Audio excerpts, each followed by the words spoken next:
Hello, good evening, and welcome to the LFC Daytrippers. I'm Gav, that's Seany. It's 9 o'clock instead of 10 because Liverpool have agreed a €40 million deal with Bayern Munich for Gravenberch. We're going to do a quick half an hour on this. It's kind of moved fairly quickly. This has been kind of around the last couple of days, but now today it looks like it's been confirmed that he is on his way to Liverpool for a medical tomorrow. Seany, it's another signing.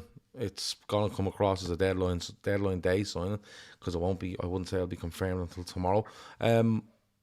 What's your initial thoughts on this? Because I'm kind of getting not mixed feelings on him. I'm getting kind of, really good player, but is it what we need right now? So where do you want it? Yeah, I'll probably be in the same boat, Gav, in terms of thinking, like, is he exactly what we need? But it depends how Klopp sees him. I think one thing that's certain about this signing is it's one that the club have been monitoring for a long time. And I know that's like a buzzword, but I think Liverpool wanted this fella from Ajax initially. Yeah. When he breaks through, and then it looks like Bayern snap him up. And to be honest with you, Gav, I think if you had to ask anyone then, he looks like he's going to go on to be one of the best midfielders in the world. And look, it just hasn't happened for him. And I think Klopp now probably fancies himself to not resurrect this fella's career, because it's not like he fucking went there and had a complete disaster. He just didn't really play. And the general consensus I'm saying from Germany is when he played well, but he just didn't play well enough. So it's hard to kind of judge him on his time at Bayern. But look, for the price in this day's market, we'll see what we can do. We've players who are probably similar to him, but I don't know whether we have as we spoke at length about how good at Szoboszlai is carrying the ball from deep.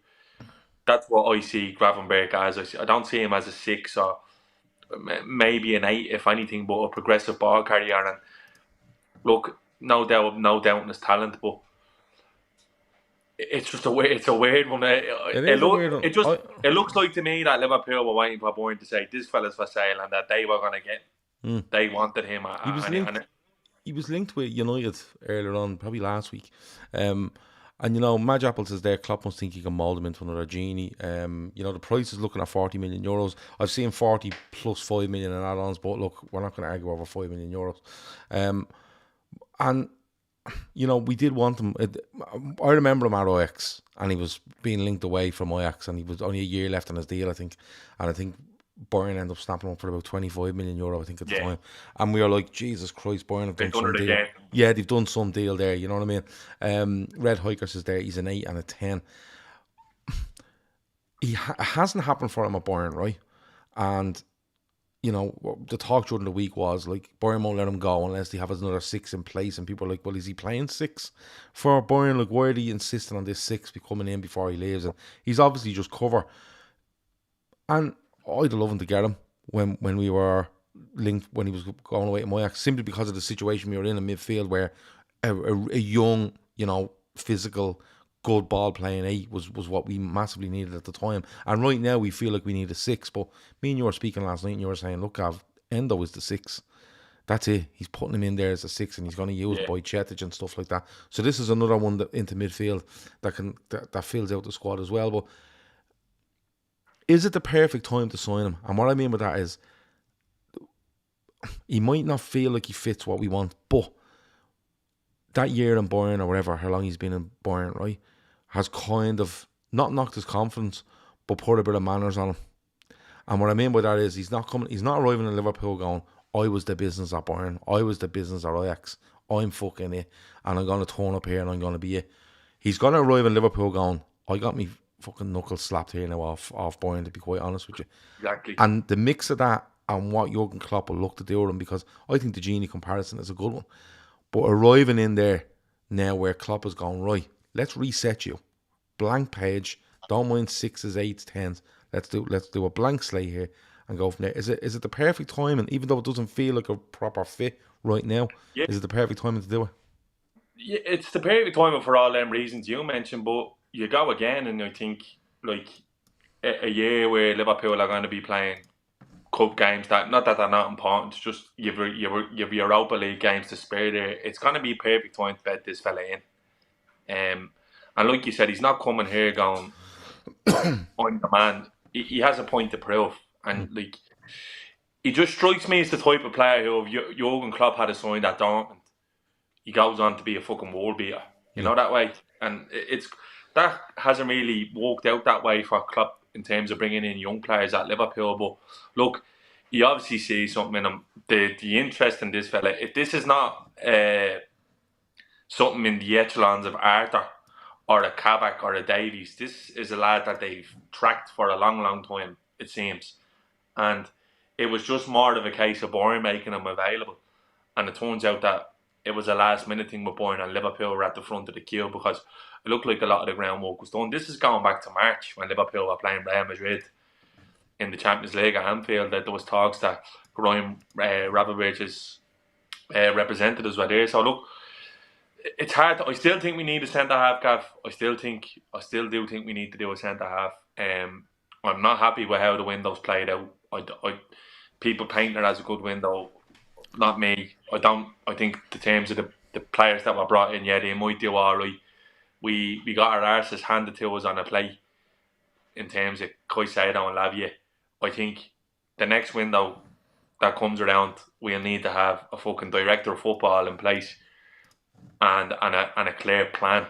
It doesn't all seem merged like how Liverpool. Like I said, it's the end of the window now when we're judging and Toro Endo's signing. Look, I would have had no problem with him coming in if he had been a backup six, but as a starting six, I don't think it's good enough. If I'm being hypercritical, I genuinely don't. Obviously Klopp profiled him as well, so there's 24 hours left to get a defender in the door and give us a chance at having a go this season. I genuinely think if Liverpool had that ducks in a row and got the requisite business done, like in terms of best in class, which I reckon we still could have done even though we're out of the Champions League. We would have been laughing. It was such a good start to the window with Szoboszlai and McAllister coming in. We'll get behind then though. We'll get behind Gravenberch, and I do think we need a centre half. I said the other day on Twitter, we can roll the dice with Kwanzaa, and if he's gonna do that, make that clear that you're gonna do that. Like, play Kwanzaa. Don't just drop him in here and there. Play him.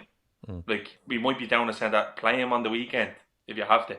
If you're gonna give this kid a chance, give him a fucking chance. Don't be skirting around the edges. Like, it looks like he's not going on loan tomorrow anyway, which suggests he is going to get a chance. But yeah, it looks like Nat Phillips is going to Celtic.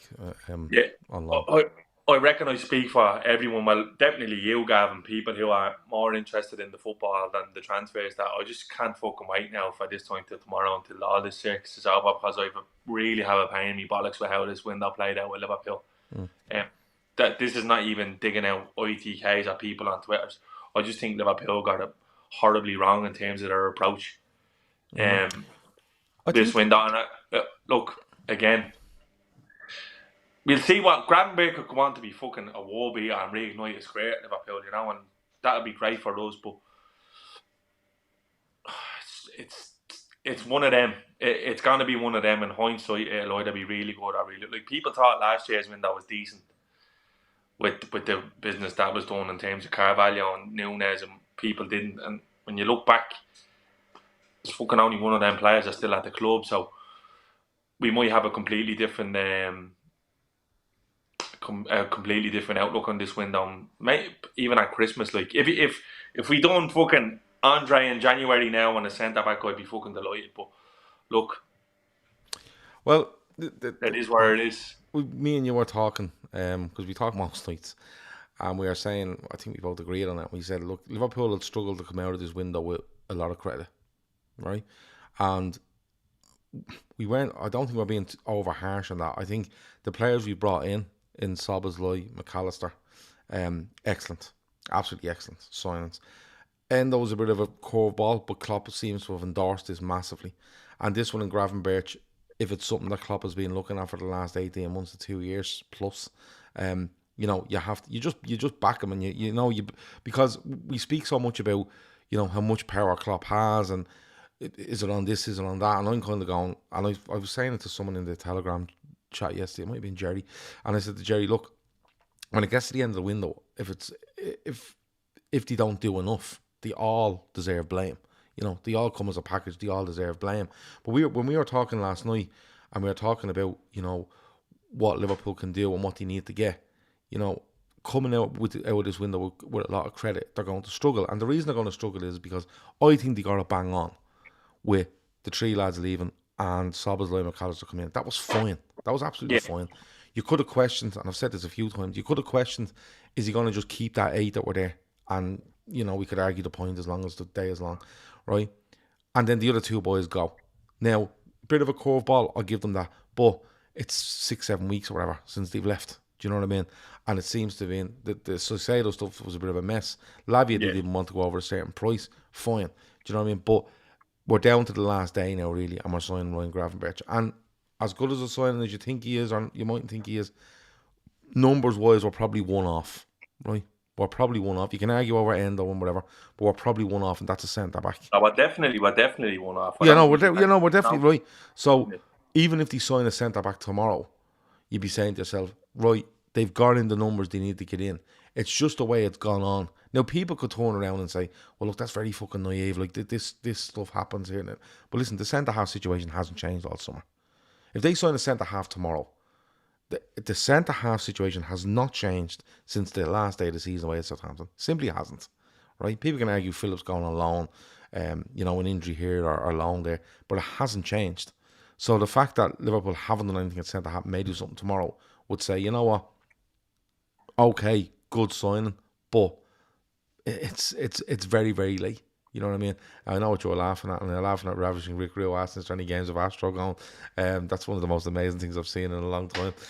What I seen earlier, and it's a private joke. Sorry, but they will struggle to come out with the credit, won't they? Even if they signed even if they turned around tomorrow and said we're signing Hincapi for 50 million. Look, I think for me, it's. I think the biggest problem with football nowadays is that, like, everything is over-analysed and everything is looked at in microcosm, and you look at, like, everything in small. But, like, I think the bigger picture is the worry for me in terms of the hierarchy and the structure at Liverpool. Now, we're getting deep here, but, like Edwards goes and Ward steps in, and I don't know. This is completely hypothetical, by the way. This is not based on anything. This is just my opinion and how it looks like for me from the outside. Edwards has the perfect balance of saying to Klopp, no, this is the player you want, and then going and getting the deal done. And look, it worked. It took us to the top of world football, because I can literally say world football because we won the World Club Cup, like, based on being champions of Europe after winning Premier League titles. And now it looks like to me, he left, and then he maybe probably tried to tussle a little bit with Ward in terms of power, and Ward was just like, I'm bouncing. There's no reason for Ward. And he was in the job 4 months at the time when he said he was going, because we knew well in advance. And then he gives this smacker gig, the fella the gig, and it's a short term, which it's just not a job that can be short term.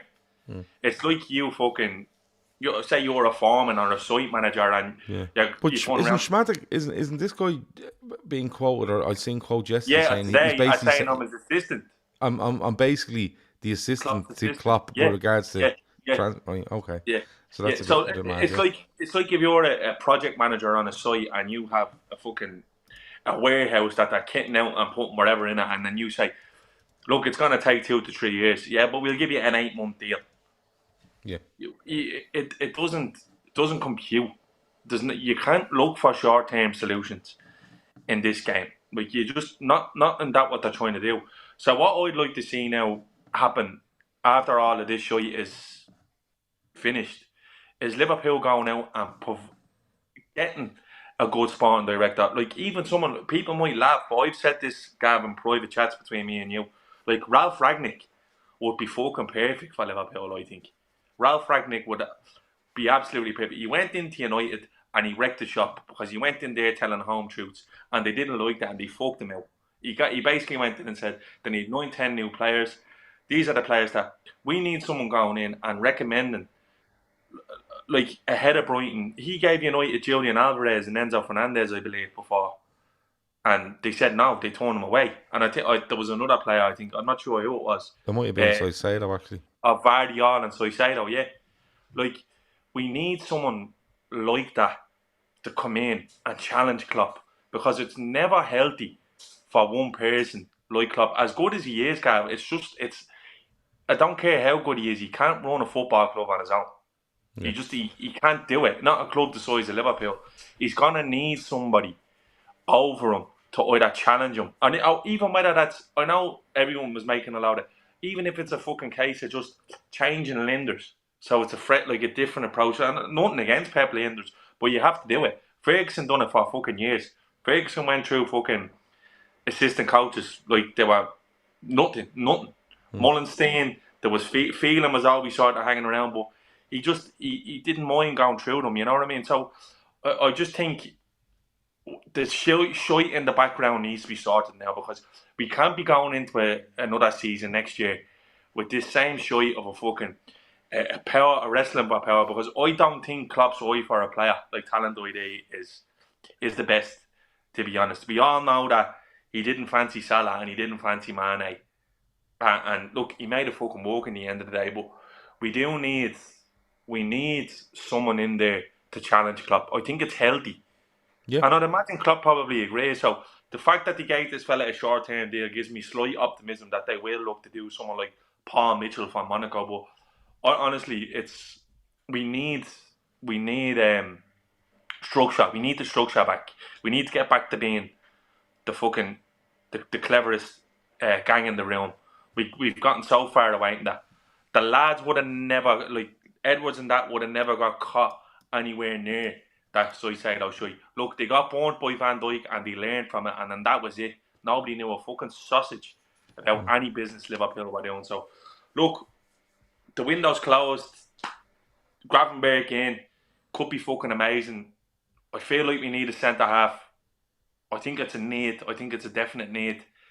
And we're good to go. I think we could have a fucking right go at all the competitions next year if he gets someone like, because it's not good enough for, and I'm not paraphrasing here, Gav, it's not good enough for Klopp to be turning around saying in the press conference, yeah, well, the situation with the centre halves is, yeah, we're going to need a bit of luck with injuries. Fuck that.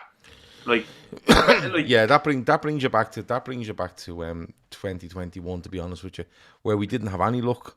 But and like, in fairness, that season, no matter how many fucking centre halves you had, it was one of those where they were all fucking going down. You were using centre midfielders and everything. It was ridiculous.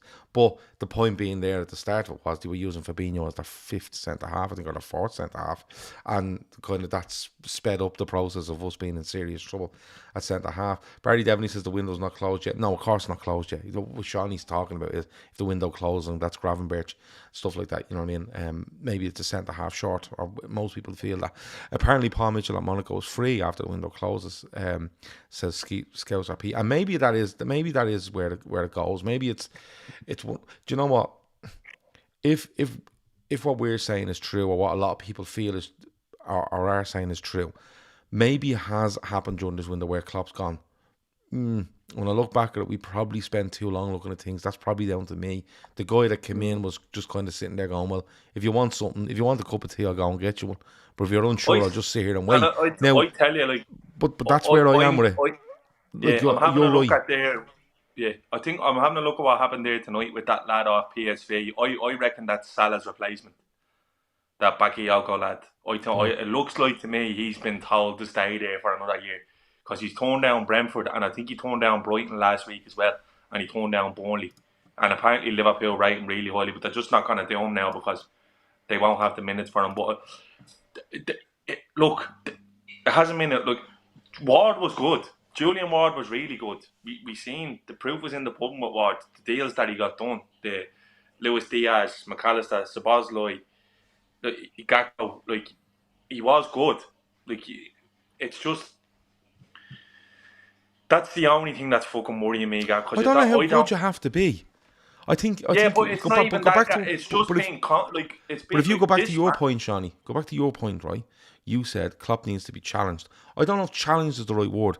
I think I'm not looking for someone to go in there and say, right, no, Klopp, you're fucking wrong. I'm looking for someone to go in and go, have an input, rather than sitting there going, You tell me what to do, and I'll go out and try to get this deal done. Where, you know what I mean? Have a conversation rather than just instruction. And maybe that's where it is at the minute. Maybe that's where it is. And that's just us, you know, I don't know, speculating on it. Someone says, Glenn Parsons says the flight for Gravenberch has been cancelled tonight. He flies tomorrow morning instead. That's who's he flying with? Like, what's going on here? Put the thing in the air. He's only got, where's he coming from? Like, he's only over in Munich. It's like an hour's flight. But anyway, like, I get where you're coming. I agree with you. I think when the window ends, you kind of go, if we don't sign a centre half, you're probably going, okay, if you want to persist with what you're doing here, a centre half should have probably come in, right? And that's fair.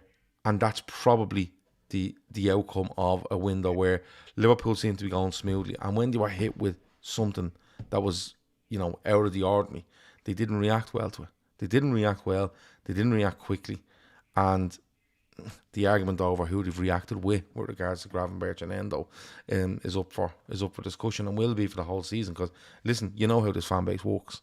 Like, we lose one game and it's gonna all blow up like fucking you, like no one's business. But you know what I mean? That's yeah, I know. Like, you just need a bit of rationale. Like, yeah, of course you do. Of course you do. But look, what do you see? Like, before we're gonna run in a few minutes, but Gravenberch comes in. I've seen loads of stuff around him. Like, I'm reading loads of different opinions on him. And could he mould him into a 6? Is he another 8? If he's another 8, is a forward planning for maybe Thiago departure? Maybe we're down that road. Because in fairness, Szoboszlai, McAllister, Elliott's impressed. Jones is coming back from a bit of an injury.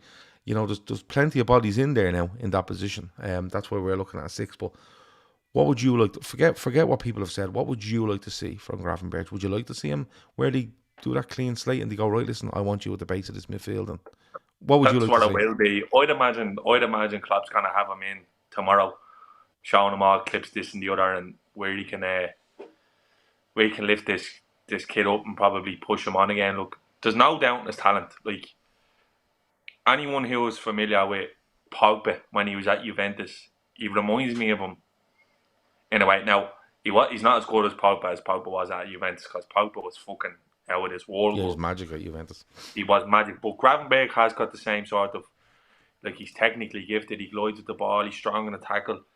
He can score goals. You can tell by looking at him, he has that arrogance about him. And I think sometimes that's needed. And he'd be the biggest of our midfielders when he plays. Maybe not a bit like Szoboszlai is a fucking unit. But the thing with our midfield, Gav, is like, I have never had kind of an issue with the likes of, well, I did. That's a lie. Jones and Elliott have proven to be good options in there, but like Jones is fucking struggling to stay fit, and it's a shame. And look at the other players ahead of him. Thiago can't stay fit, and Endo's really durable. Szoboszlai's been durable. McAllister's been durable. There's going to be plenty of minutes for all these lads. And look, I think Kev said it there in the chat. I do think this is a risk-free signing at that point. I think this is one where if it goes right, this is like Sturridge. If it goes wrong, like, fuck it, you can send them back to Ajax and you lick your wounds and you probably get 15, 20 million back from.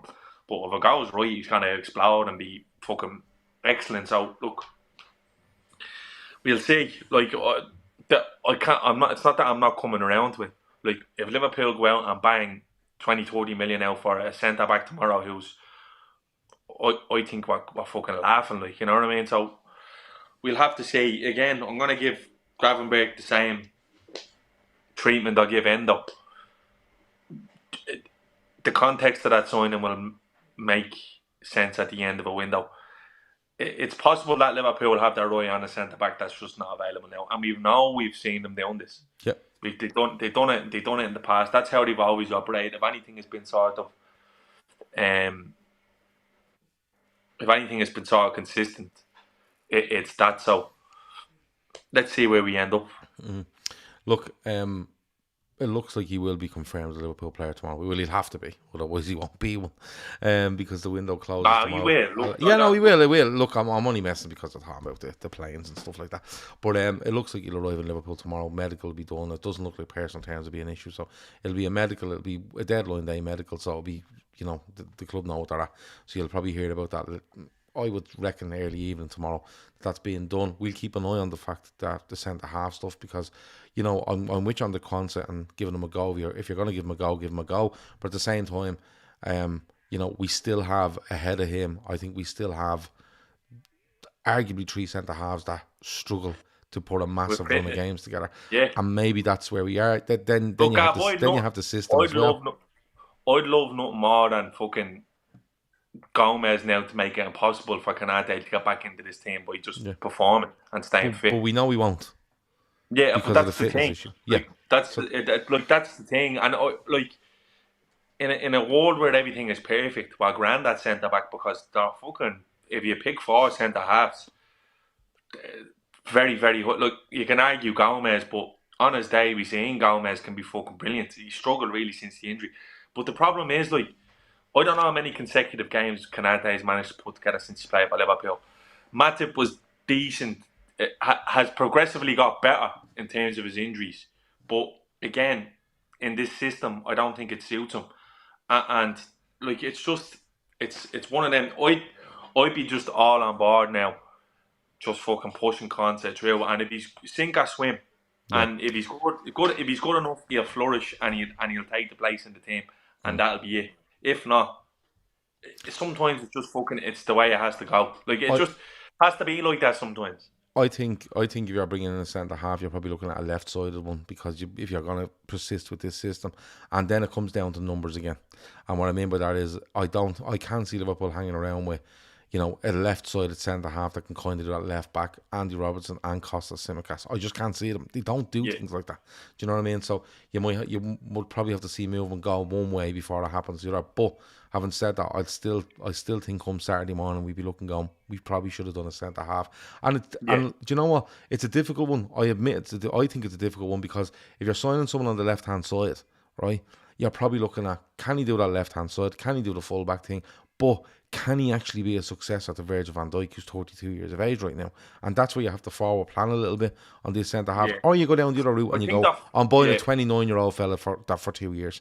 And I just don't know where Liverpool want to go with this. It's clear, like, look, we saying Gav, right? And it's not like, I think it's similar to the Chio anything, but it was just the fact that he wasn't let go. It's clear Liverpool are willing to spend big money on Colwill. It was abundantly clear that they were going to go into the 70s and 80s for him. They went into the 110s for... Now, regardless of what that fucking sausage Warnock said on Sky Sports, it wasn't a PR stunt. They went into the 110s for Soicedo. I think they're looking at Andre as a future replacement for Thiago, because he's a similar player, deep line playmaker, break the lines from deep, get the ball going from there. I think it makes sense. Like, there was all of these centre halves that the scouts on Twitter, and I don't mean that in a derogatory way. I mean the lads on Twitter who look into the analysis side of the game, named for Liverpool, and they never bit on any one of them, and they were all within their price range. I think we need to get rid of the idea that Liverpool are paupers in the window, because they're not. It's just they will spend if they feel there's value in that signing, and it's as simple as that. Look, they didn't want to go near Lavia for 60 million. I think they're probably right to do that. They didn't feel any like Lukabe or who's the other lad this lad off Rennes Ted. Like, they probably just don't feel that they're worth the squeeze in terms of paying the money out. So it's gonna be one of them. Gavin, seeing people in the chat, I'm not even joking now. I swear my life, I would take Calvin Phillips on loan. I would gamble with him for a year. I'm not joking. I would. Genuinely, I would. Because when he's one of them though. When he's fit, he's a fucking brilliant footballer. He's a brilliant footballer. He's a good footballer, I think. But there you go. When he's fit, we need to stop this. Like, I think we've done that with the signings we've made. It's a gamble. Like, if they took the gamble, which I don't know, I think it might be just fluff. But if they took the gamble, I'd be silently going, no, you know what? I think that could be, could be, like, you know what I mean. But we'll see what happens.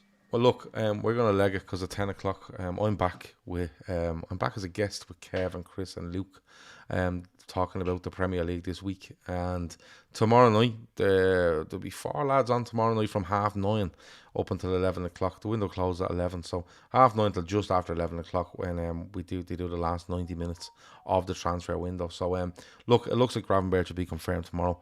That's all. That's sound. We'll keep an eye on possible outgoings and possible incomings on deadline day for Liverpool. And yeah, tune in at 10 o'clock. Tune back in tomorrow at 9:30. Thanks me to Seany. Thanks me to everyone in the chat. Hit the like button on your way out. The 2 people that didn't like it must hate Ryan Gravenberch. Let's be honest about it. But that is it. Talk to you in a bit. Over and out.